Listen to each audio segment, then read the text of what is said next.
Hello, everyone, and welcome to today's webinar. We will give everyone maybe another minute or two to trickle in. But while everyone is joining, we would love to hear where you're calling from, whether that be, Florida, East Coast for me. We have one of our panelists over on the West Coast in LA, but would love to hear where you all are calling from, whether that be here in the States, worldwide. We would love to hear from you.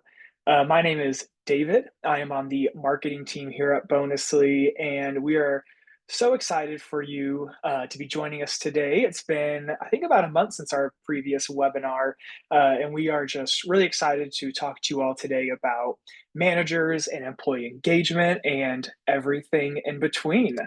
But with that, I will go over just a few house rules and tips. Zoom usually defaults to chatting with host and panelists. And so you'll see that little arrow there. You can flip it to everyone, so that way you can chat with everyone. We do like our webinars to be engaging. And so please chat away, make a new connection in the chat. We'll have a few questions that we're going over with the panelists. And so we'd love to see what your thoughts are on the topic. We'd love to see what resonates with you. And so please chat away during this webinar. Not only that, but we will save some time at the end for Q&A. And so please use that Q&A box. Like I said, we love to see the chat go. And so your question may get lost in the chat. And so please be sure to use that Q&A box for your questions. And so with that, let's get to know our speakers. And so I am really excited today to introduce you to our two speakers. And I'll start with Deborah. And I would love for you to introduce yourself, your company, as a little icebreaker, and this goes for the audience as well. Share with us one thing you're looking forward to in August, which we were talking before, and I cannot believe we're already talking about August, but it'll be here in a couple days. And so share with us one thing you're looking forward to. And Deborah, also just tell us how fun it is that you are doing this webinar with Justin and share a little bit of your backstory. Oh, sure, sure. So thanks, David. I'm Deborah Squires. I'm the Chief Customer Officer here at Bonusly. I'm accountable for sales and customer success, so the entirety of the customer lifecycle from the point of prospect all the way through long-term partnership with our customers. Bonusly is the recognition platform that builds meaningful relationships at work and drives high performance among thriving teams. I'm excited in August that I have a VP of sales starting with the business, and it's somebody that I've worked with in the past, twice before, by the way. So super excited about that. And I feel really honored to be able to participate on this panel with Justin, who used to be my people business partner in a prior company where we worked together. And so this is our way of keeping that relationship going and continuing to share best practices and guidance that helps us create thriving, high-performing teams. I love it. What a small world. And Shustin has been on quite a few webinars with us last year. And so, Shustin, take it away. Tell us a little about yourself, your company, and then what you are looking forward to in August. Amazing. Yeah, Deborah is one of the most incredible leaders that I've ever worked with. And so, very important relationship to me. So honored to be on this webinar with you. Really just like a leader that you don't have to explain these things to, the engagement, the value of engagement, the value of developing your manager. So, it's just a breath of fresh air. I'm in Los Angeles. I am from the Bay Area, and since moving to LA, have really worked for Bay Area-based companies, mostly in tech. And I'm a people business partner right now for a company called A Bridge. And it's an AI tool for doctors to be able to turn it on and have really meaningful conversations with their patients. One of the coolest things about A Bridge is our software engineers are also doctors. And so, which is mind blowing, but our doctor plus software engineer, they're informing the large language model that we use. And that means that the accuracy of the translation is so good that doctors only have to edit that note for about 30 seconds. And doctors are saving between 2 to 3 hours a day of their time from note taking. So incredibly impactful. I support all of our engineers, product designers. So I have like the EPD side of the org, and then also recruiting, HR, finance, legal, because I love those functions as well.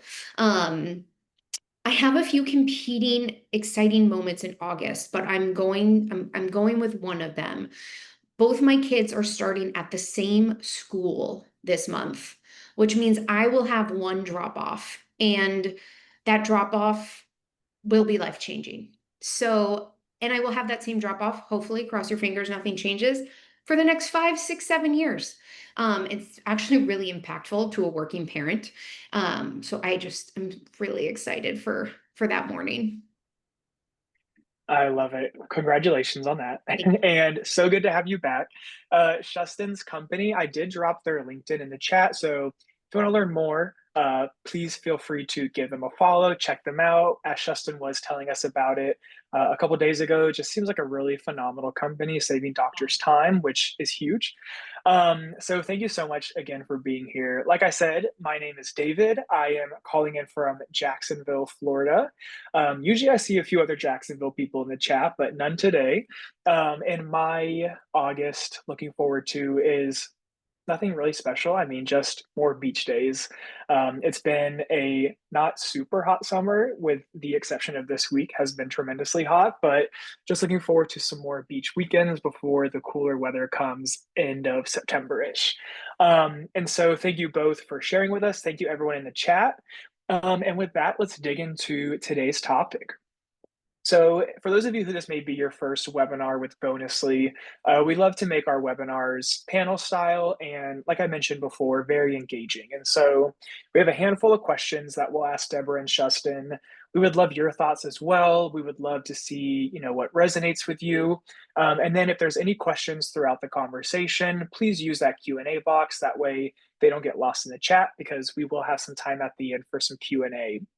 And so today's topic, engagement starts with managers. And so this is really timely right now. I'm sure many of you see the constant LinkedIn headlines, the latest Gallup studies, and the research that keeps coming out. But engagement in the US, especially right now, is at a 10-year low. And so we've tried the perks, we've done the surveys, but we're still seeing just this increasing burnout and quiet quitting and retention challenges across the board, really, for almost all industries. And so, what gives?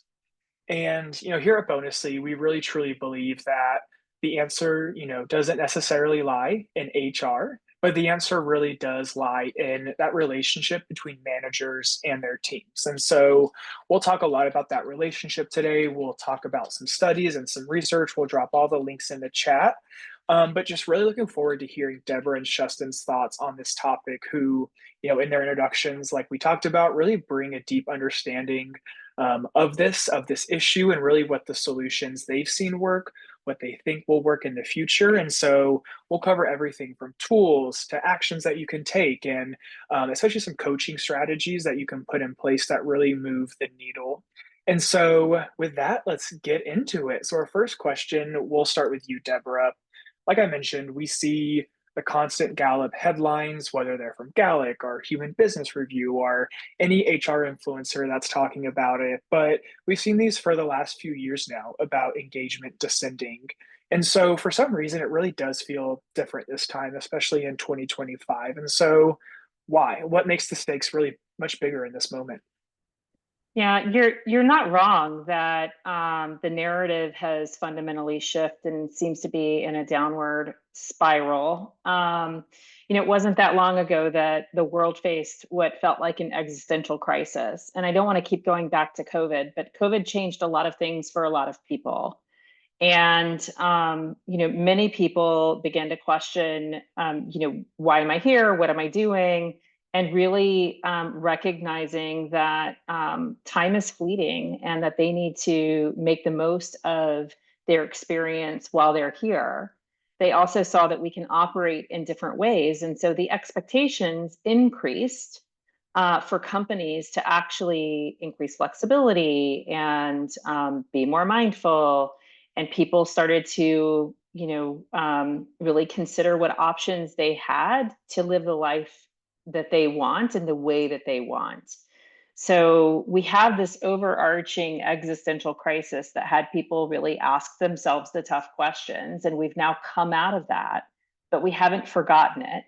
We also have an insurgence in the workforce. Insurgence is not the right word, but like an influx into the workforce of Gen Z. It's now more than a quarter of the workforce. So you have 5 different generations in the workplace, all with different needs and different expectations and different plans for their own personal life, all coming together and kind of colliding in the workplace.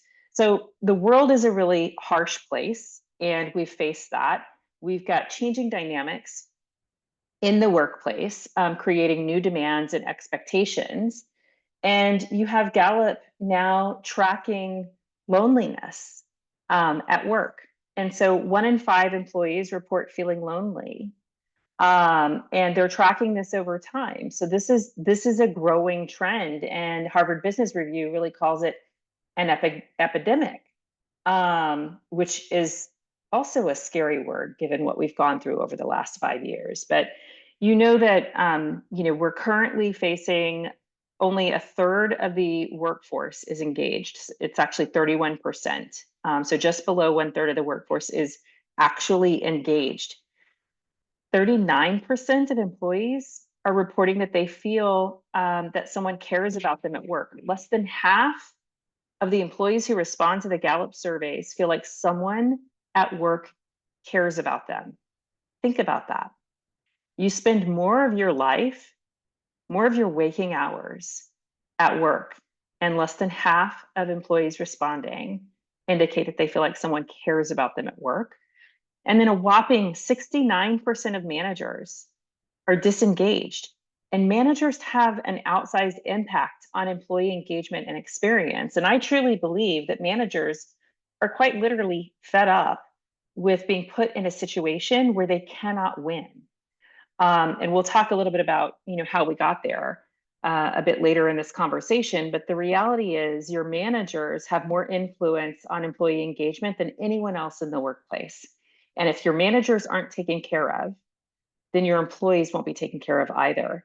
And it truly causes a downward spiral in company performance and business outcomes when you have that combination of factors going on at the same time.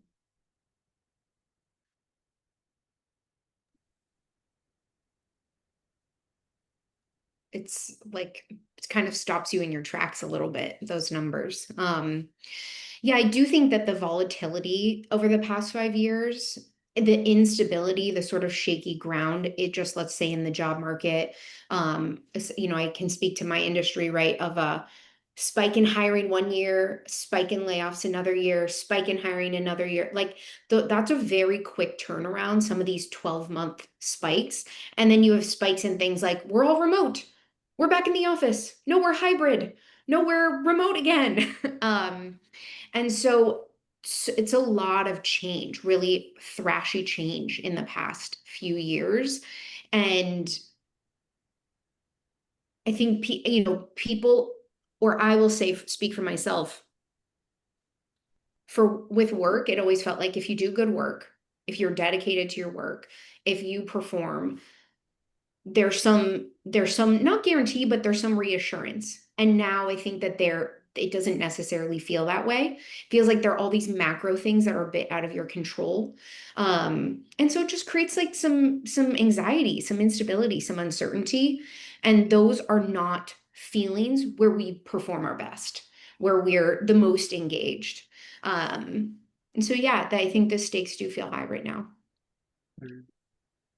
And I think you both put it so well. And one thing I'll say before we move to the next question is most of this audience are HR and people leaders. And I know none of what we just said probably is new to you. We're sort of preaching to the choir right now. And so I just want to acknowledge that. Like, I'm sure many of you on this call have been trying so many things over the last few years, including this year, to improve engagement, do more for your managers. And one thing I'll share after this webinar is we did a previous webinar really about getting that buy-in from the C-suite and leadership, because I know, especially with a lot of HR leaders, a lot of it does come down to the leadership and the company initiatives. And so we'll cover some of that in this webinar, but I'll also be sure to share that webinar out with you. But I did want to acknowledge that I know we're probably preaching to the choir right now in what we're saying in that first question. And so let's get into the second one. This is a great setup that you both led us into, because it brings us to one of the biggest challenges that managers are facing really this year and last year. We've talked about it, and that is doing more with less. They have multiple tasks being added to their plate. They are expected to drive engagement while also accomplishing all of their task lists and building their team and keeping their employees coached and guided. And so let's talk about what's getting in the way. And we'll start with you, Shustin. But like I said, they're expecting to do all these things. And so, what are really the most overlooked drivers that you see preventing managers from becoming these engagement creators? I think what we miss often is not equipping managers with the right information to be our advocates, to be our business advocates for change within the organization. They are responsible for translating business goals into execution. And oftentimes that part is done well, right? You have an executive team meeting, they translate the business goals to maybe your VPs, they translate it down, down, down. But then things change. What is that? What is that dissemination of information look like? And then when I think about it from an HR perspective, and when I bring, big change management projects in, right? Like let's say we do a reorg or something that kind of brings back up those uncertainty, anxiety feelings. And I think a big miss is not spending enough time getting your managers to feel confident about the change. And the reality is, as an employee, the first person I go to is my manager. Hey, what's going on? Why are we doing this? How does this impact me? And if my manager goes, I don't know, or somebody told me to do this, now I'm totally spiraling. And so giving them the tools, the information, not part of me, I'm going to take away tools, giving them the information to be advocates for the business and translate business into execution and be confident in how they're speaking about that, to me is like, I think that if we spent a little bit more time thinking about our communication to the managers, we would see an uptick in engagement. Yeah, I agree with that. And I would take it even maybe a few steps further. I think managers as a cohort within the organization are often an afterthought. We think of employee engagement, we think of functional levels of engagement, but we don't look at managers as their own persona in the workplace, and they have a very different role. And if you follow anything on social media, you hear all these, senior leaders at large companies talk about the fact that we don't need managers, people can be autonomous. And what we do is we demoralize and really undermine the role of managers and why they exist and how they can work well in creating thriving and high performing teams. In companies that are performing remarkably well across every factor, not just some of the more glamorous growth trends, but like when you look deeply and look at actual financial metrics all across the P&L, not just at the top level or year over year. It's companies who have enabled their frontline managers to actually show up at their best and propel their teams to perform at their best as well. And what that means is they have to be included in those changes, just like what Shustin shared. They need to not be an afterthought in communication and change management, but we also need to treat them just like we treat any other employee in the workplace expected to accomplish outcomes. We need to make it easy for them to show up and be their best, even on a bad day. That means we give them the right tools, the right enablement, the right communication. They're involved in the right conversations and preparation when change is coming. But it also means being realistic about what a manager can accomplish. What is the right span of control? There is no magic number, but there are ranges within specific role types that really help to ensure that the manager has enough capacity to do their best with the workforce that they're managing. Ensuring that they have all of the tools and skills needed to be able to bring out the best in their teams. So we've really not treated the manager function with the level of attention that we need to. I know we have on this call, but organizations have not. And it's going to take investment, not just in actual dollar investment, providing tools and resources and staffing properly, but it's going to take investment of time and energy of leadership to empower managers to do what they're here to do, which is to unlock the full potential and performance of their teams. Absolutely. And as you both were talking and just thinking about, my manager here at Bonusly, but also just the stories I hear from my friends and circle of, both the good and the bad, and really how impactful managers are. I mean, like we've talked about time and time again, like managers have such a huge impact on employees, both positively and negatively sometimes. And so I'm glad that you both called that out. And so let's get into one of our favorite topics here at Bonusly. And so, once you start to clear out these blockers, one of really the most powerful engagement drivers that often gets overlooked or done half-heartedly or maybe not done at all is recognition. And so let's really dig into how managers can build that into their day-to-day without it feeling forced or like something else to add to their task list or sometimes performative. And so we'll start with you, Deborah. But what has worked in helping your managers build recognition into their day-to-day leadership style without it feeling forced or performative or like another thing to do? Yeah, I think the key for me has been just really helping managers understand that by providing very specific, what we call recognition done right at Bonusly, very specific, timely, and explicit recognition for a job well done, either someone living the values or how they accomplished an objective or how they helped a teammate, by making that a practice or a ritual on a regular basis, catching people at their best and celebrating it um, transparently across the organization, that actually creates a virtuous cycle of people understanding what good looks like and knowing what to replicate in order to receive that same sort of recognition or follow up from leadership. And so if you want to drive high performance on the team, the best thing that you can do is really surface the behaviors that matter and that are driving outcomes. You do it in a way that is public and timely and celebratory. Yes, a manager's job is to coach and guide as well, but isn't it helpful for people to actually see what's valued in the organization on a regular basis as a drumbeat of what good looks like? That helps to reinforce what's expected and what's needed in the organization. And really coaching managers to understand that when they do that, they see more of that.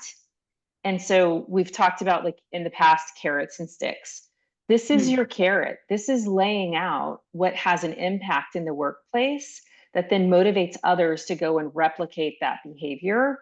And boy, what a difference that makes in helping your team achieve expectations. And the quality of life that you experience as a manager when people are clear on expectations and know what behaviors to emulate, it makes a huge impact on their day-to-day experience. So that has been really how I've coached and encouraged managers to really make it a practice to catch people at their best and celebrate it as quickly and as explicitly and publicly as possible.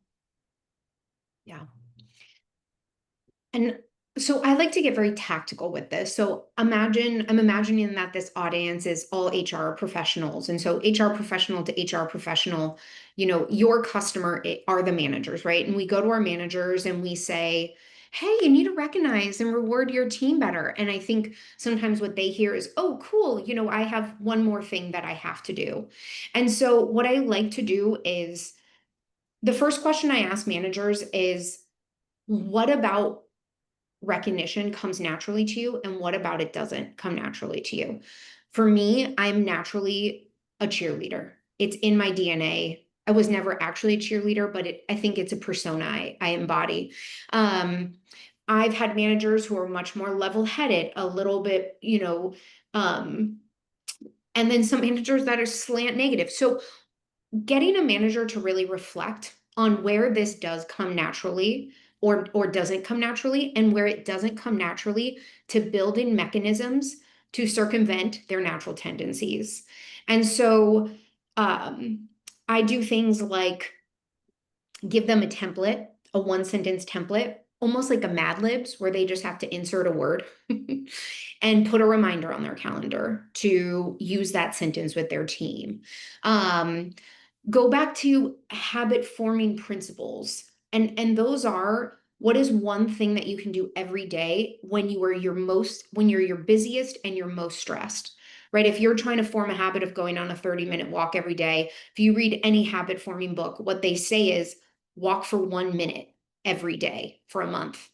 And if you do that, you start building on it. So starting so small to build the muscle around this, to make it something that I get a little bit trapped in, kind of all or nothing, or something being perfect, but making it very tactical, very small, and something that you can build on to build that natural muscle, and that it doesn't seem forced. And I think going back to a few things Deborah said, building in rituals to team meetings, having a prompt at the beginning of your team meeting, something that you don't have to think about. It's built in for you so that you don't have to constantly every day be thinking, how am I going to recognize people? You have a few of your tools, they're already in place, and you just follow what you prepared for yourself. I just want to add on to that. That is so that like resonates so much for me. I love the manager Mad Libs. I'm going to have to tap into that. So we'll have to connect on that afterward. I think the other thing, and I can't believe that I didn't say this, is don't make this wholly dependent on your managers. Get other people involved in providing that recognition. Your managers only see a small sliver of what people do on a day-to-day basis. Make recognition a habit across the company for every level in every direction.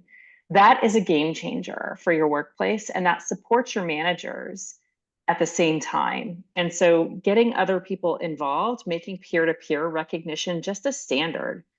Give people that Mad Lib script that they can use, or provide tools like Bonusly, or to help with writing recognition, or sharing recognition that is truly impactful. And let that snowball in a positive way. Or even adding like a wins portion to your team meeting and Yes. having Yes. people highlight their own wins and listening for what they perceived as a win. Um, and then take that one-on-one document and put it in ChatGPT and start tracking your team's wins. So at the end of the month, you have a highlight reel for an all hands meeting, or you have performance data for a performance review. We have to, every moment I'm thinking about how to write things down, document, and get that into some sort of AI tool to help it synthesize, reflect, and leverage me as a manager. Exactly. That's actually what our newest product does. So Achieve actually serves that as well. I did know that. We didn't even set that up. I was not a plug. That was true. That was organic. I love it. And one thing I will double tap on that Deborah said is, that peer-to-peer aspect is so important. I mean, you can democratize it to where it, does take one less thing off the manager's plate and shoulder, to where it's not all on them to recognize everyone on their team. But to her point, like, your teammates, like my coworkers, see a lot more than what my manager sees of what I do day to day. And so I love that you made that point. And so, of course, it's not all 100% about recognition, but a lot of times, especially like we said in today's um, workplace and world, it's about capacity. We talked about managers just having more and more added to their plate, more tasks. And so they're being asked to perform and engage at the same time. And, all too often they're doing it without enough support. And so, Shustin, we'll start with you with this one. But they often don't have tools, systems, or time to do both well. And so, what's one or two things that your team has done to really help managers navigate the tension more effectively? Yeah.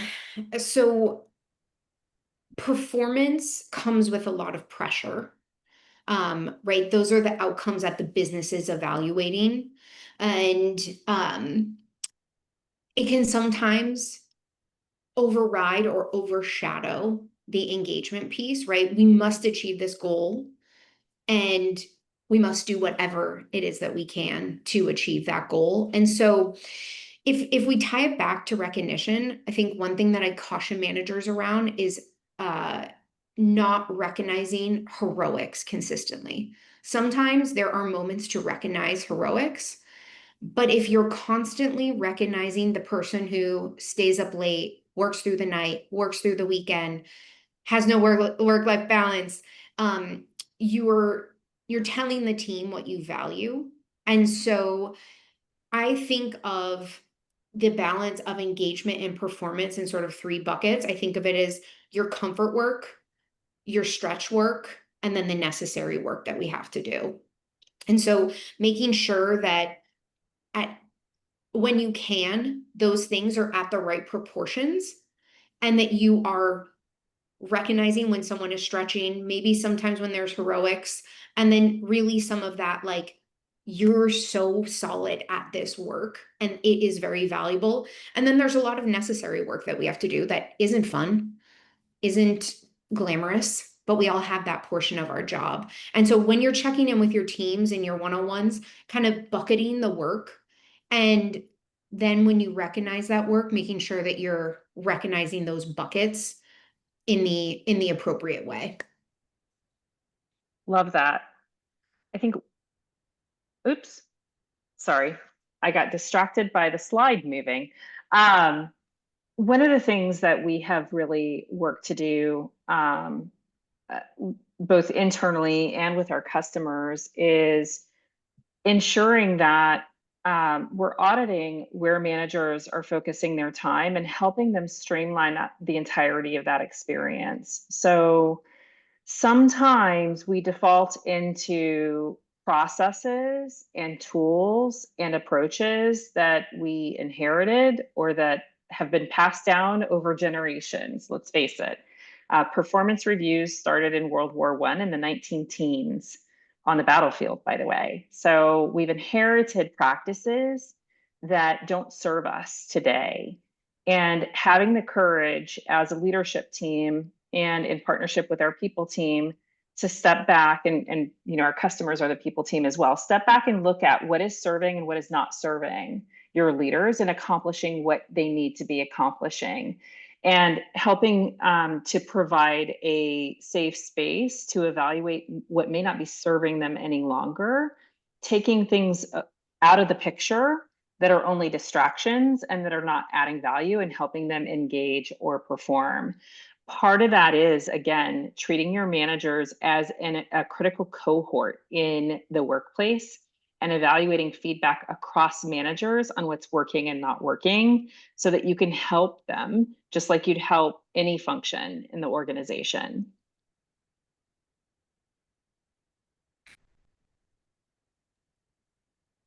I see some good chat over here that I'm checking out. People Yes. have some good ideas. Keep throwing them in, please. Yes, I love what Marilyn said about, Zoom meetings, no business, just sharing fun, get to know one another.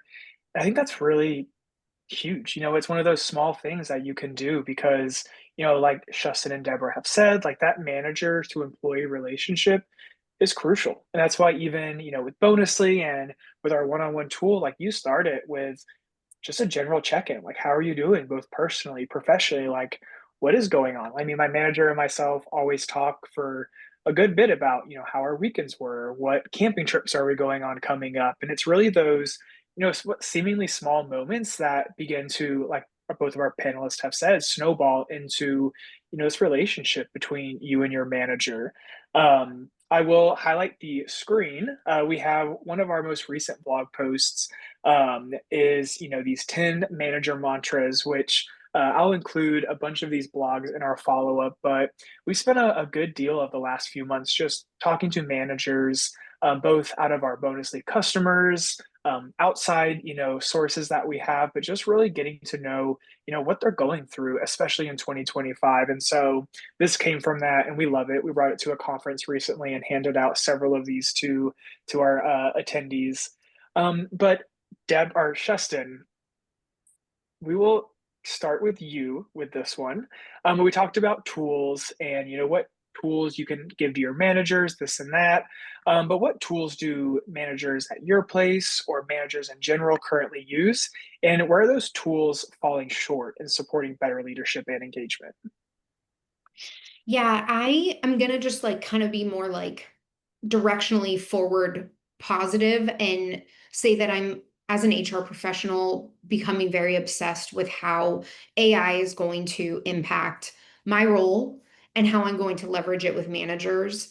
And you can even see here that in the chat where you have some people in this chat, in this webinar right now, using AI tools to um,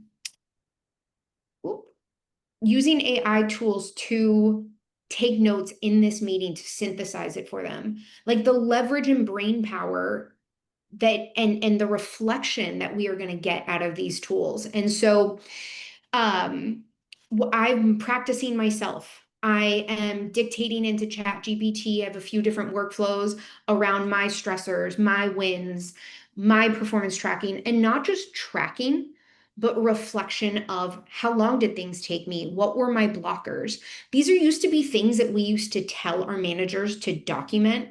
And then basically we left it up to chance or intrinsic motivation or whatever it was for them to do it or not do it. And ultimately, what everything comes down to is documentation and the ability to reflect, right? You have a project plan and then you have a retro. How did things go? Well, if you didn't update the project plan, if you didn't see where you missed those milestones, what are you reflecting on? Oh, we seem to keep scoping a project at 3 weeks and then it takes us 3 months. Why is that? And so using tools that aren't just task listing, but help us reflect and then learn and improve is really what I'm thinking about. That's more about execution versus engagement. But what I do think is that a lot of us have terrible memories, and the it's one thing to document things in one-on-one in like a one-on-one doc and then maybe you bring it up later that week, but the reality is a lot of those notes go there to die. And so actually bringing it back as like at the end of the month, at the end of the quarter, at the end of 6 months, all of this information that you've tracked. So when you go to actually evaluate somebody's performance, it is so thorough, thoughtful, intentional, deep.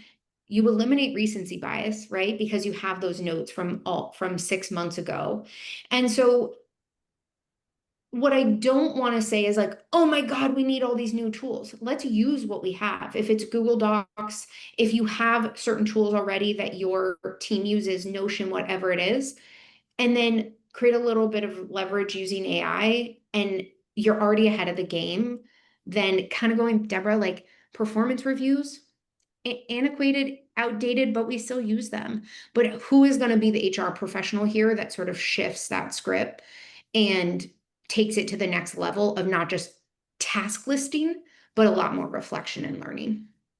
Yeah, 100%. And I think the reality is performance reviews and most of what we force managers to do are very much compliance oriented and required. Like it's a checkbox. We've got to get it done. We've got to have that proof for calibration and merit increases and decisions on promotions. Those are all valid reasons, but we force fit managers into this compliance orientation rather than giving them the tools to perform in the moment. And you're exactly right. And the reality is when the right conversations and the right communication are happening all along the way, when you're having the right engagement between managers and their teams day to day, week by week, month to month, then reviews are just recaps. Yep. There are no surprises. Yes, you eliminate recency bias, but you also eliminate a lot of stress and anxiety associated with how that's going to go because you've already tackled the hard stuff when the hard stuff came up. Yep. And it's true, you have to use, you can use a variety of tools to do that. I'll give a little plug for what we built in Achieve. This wasn't intended to be an Achieve conversation, but Bonusly Achieve actually combines all of that. If all your one-on-one is a status update, that doesn't require a meeting. That can happen asynchronously. What you need are those smart prompts that say, hey, you talked about this 3 weeks ago. The due date is coming up in a week. Where do they stand? You don't remember that as a manager because you're going from one-on-one to team meeting to reporting up to doing individual contributor work and customer meetings or whatnot. The context switching involved in day-to-day work for everyone and in every role is challenging. So what we need are smart tools that actually help us recall what we need to talk about at the time that we need to talk about it so that we can change the outcomes, not so that we can just record the output. And that's the real key, is operating in the moment in the flow of work. Yeah. Yeah. So huge. And such a heavy lift mentally and emotionally. And now we have resources that kind of eliminate that heavy lift for us. So we need to really start using them at rapid pace. I will put in the chat, but there's this amazing Lenny Letter podcast with Hillary. Oh God, I wrote down her name so that I didn't mess this up.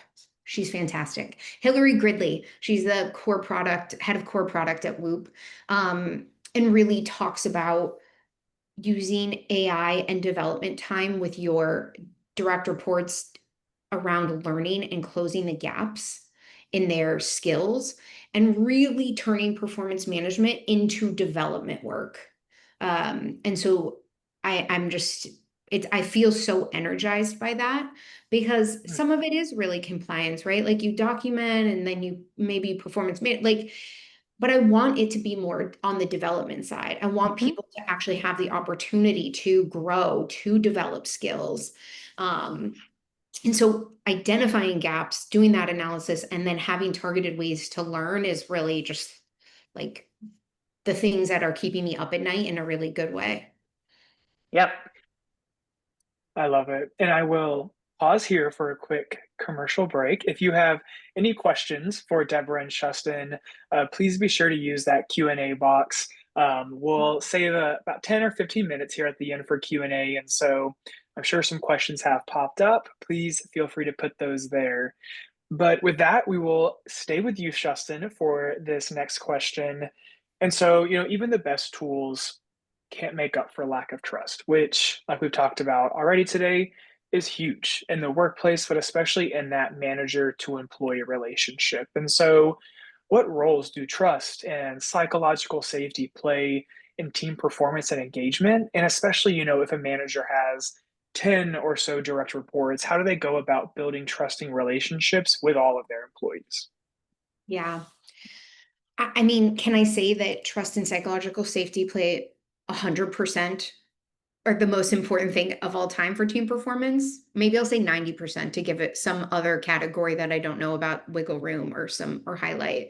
But I think sort of my theme for this conversation is building out templates for yourself, building out replicable frameworks for yourself so that you can execute on your busiest, most stressful week without having to think about it. And 10 direct reports is or higher is no joke. And I think we also have to assess, what does that work look like? Do you have 25 direct reports and they are sort of very tactical, execution oriented, and that's going to be a different way that you assess their output and connect with them. If you have 10 or more direct reports, and they're all doing, high level execution, let's say you have researchers or scientists, whatever it is, what are the things that you can put in place to connect, like it's on the calendar, you have your prompts, you switch into that mode and you connect with them.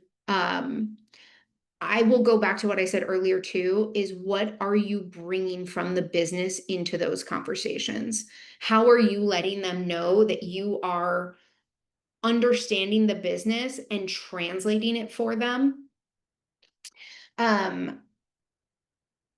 One other thing that I think about a lot for managers is being a manager requires an insane amount of emotional regulation.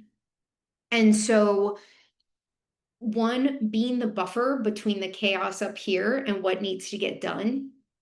So, not just translating the business needs into execution, but also taking some of the chaos up here, filtering it through you so that you don't just transfer a bunch of anxiety to your team. And so sometimes very, like I said, very tactically, like I'll say to managers, hey, don't schedule one-on-ones right after you have an executive team meeting. Because you're going to walk out of that executive team meeting with all of your own feelings. And the last thing I want you to do is bring those feelings to your one-on-one. And so making sure you give yourself some buffer time to digest, to be thoughtful about how you're going to communicate that to your team. I realize that this doesn't completely solve for the span of control of 10 or less, 10 or more.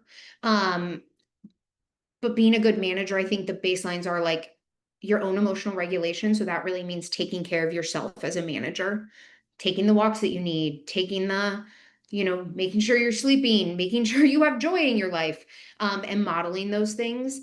And then even if you only, up to 10 direct reports or 10 or more, really creating those replicable things, that frameworks that so you decrease the amount of headspace you need to use to be your best self, to be somebody's psychological safety, to be a trusting place. I went all over the place there, but I think it was all right. I think it was great. I think it was great. And I do think, as managers and people leaders, we have a responsibility to regulate our own emotion and how we show up. And we need to make sure that if we can't show up in the right way with our team, that we take the time to get that sorted. I think the other thing as it relates to building trust and psychological safety is building the actual relationship with people. They aren't just producers of output. So showing up to meetings not only focused on what did you do for me recently, or what have you done since the last meeting, and how are you performing against goals, like getting to know them as humans, really appreciating and honoring who they are as individuals. One of the reasons that we highlight recognition when it comes to building trust and psychological safety is it is a very public and opportune way to demonstrate that you get them as humans, not only as producers of output or employees. So things like really calling out what it meant for somebody to accomplish a particular objective or to walk the walk that you're highlighting was great and that other people should emulate. Really personalizing that to the human behind it, not just the output that they delivered, is critical to having people feeling valued and seen. Other things like key milestones, birthdays, anniversaries, key life milestones, keeping that top of mind, celebrating that with people, inquiring about that milestone, really showing that you care about them as humans goes a long way to building that trust, but you have to do it repetitively. And so having the frameworks in place that make it easy for you to show up when you're going from one-on-one to the next over the course of 5 hours for your 10 team members, you have a solid foundation to be able to show up at your best as a manager.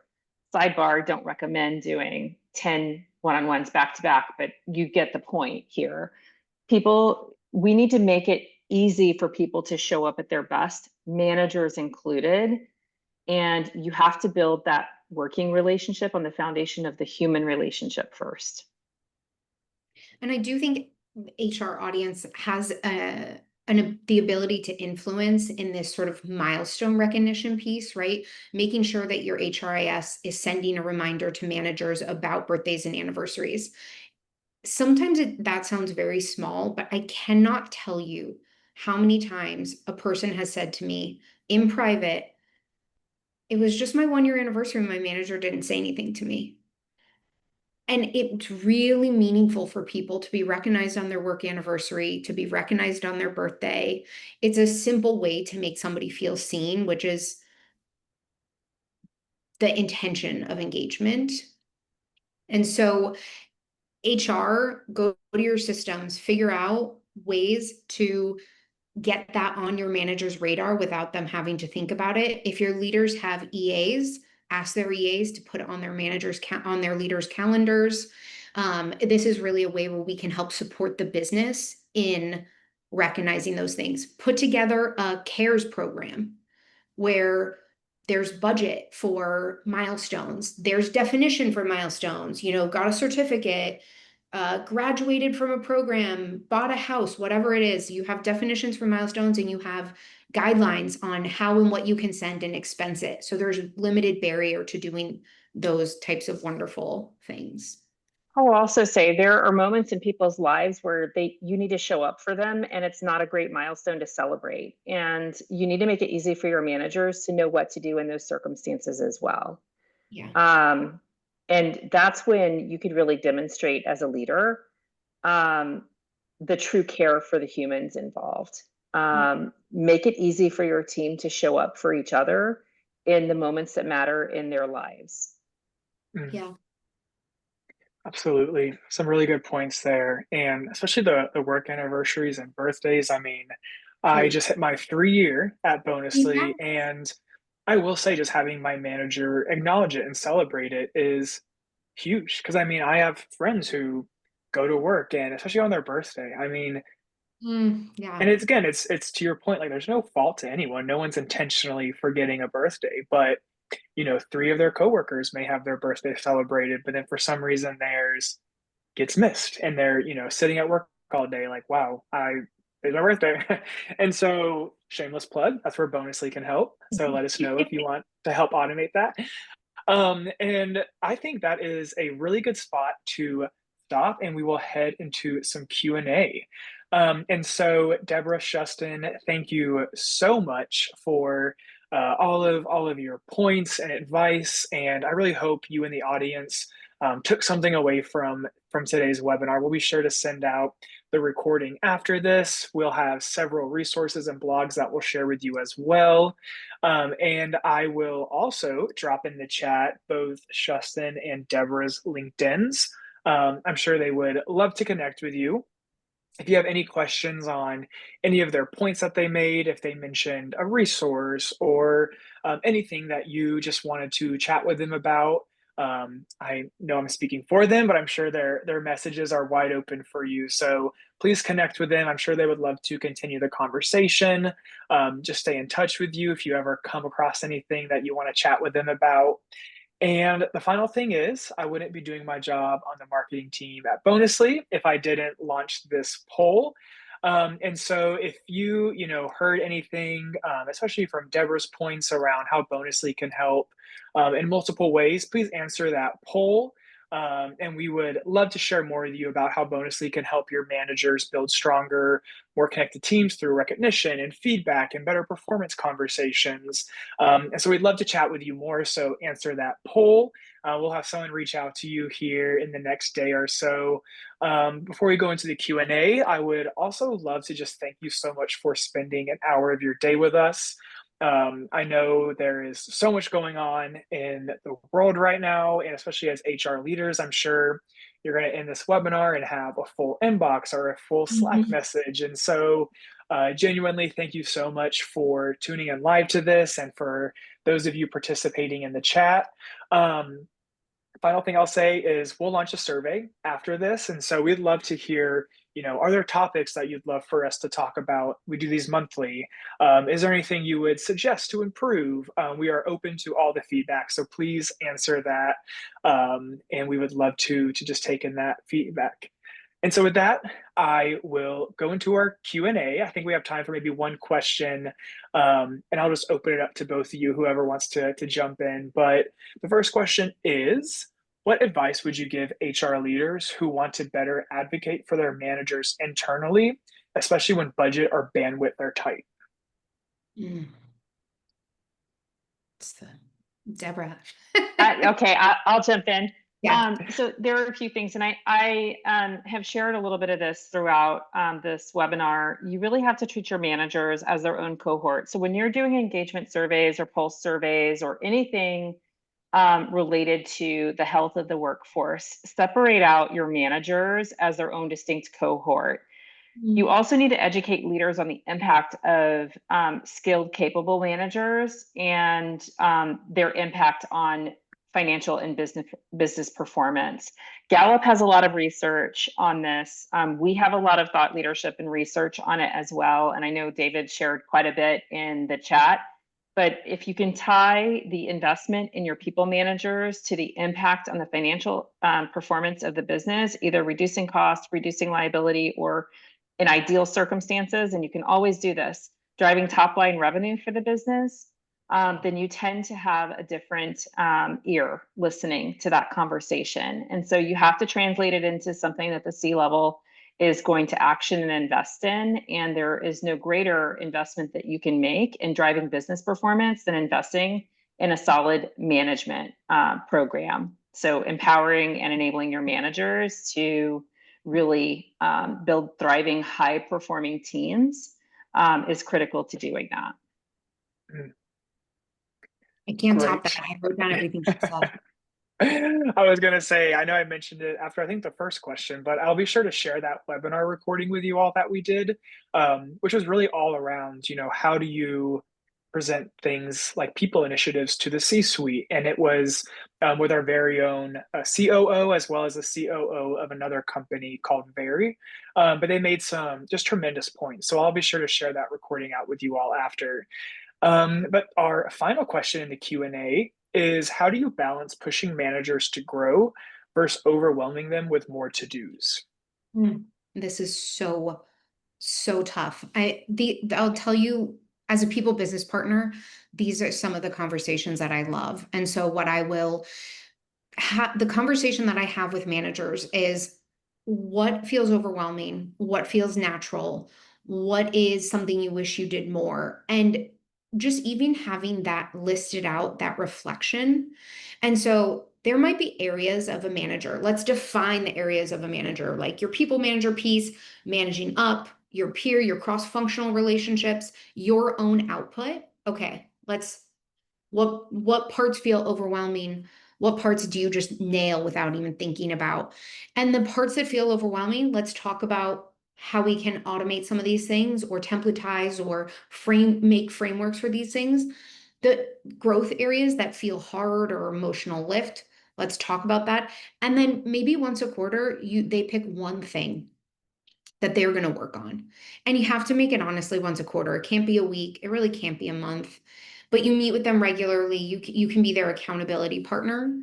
And if someone has one thing that they have to focus on and all these other areas where they're like, I'm great at this, or, I already have a template for this, I don't have to think about it anymore. It makes it feel less daunting to be a manager and someone who also has to execute. It's a very big role,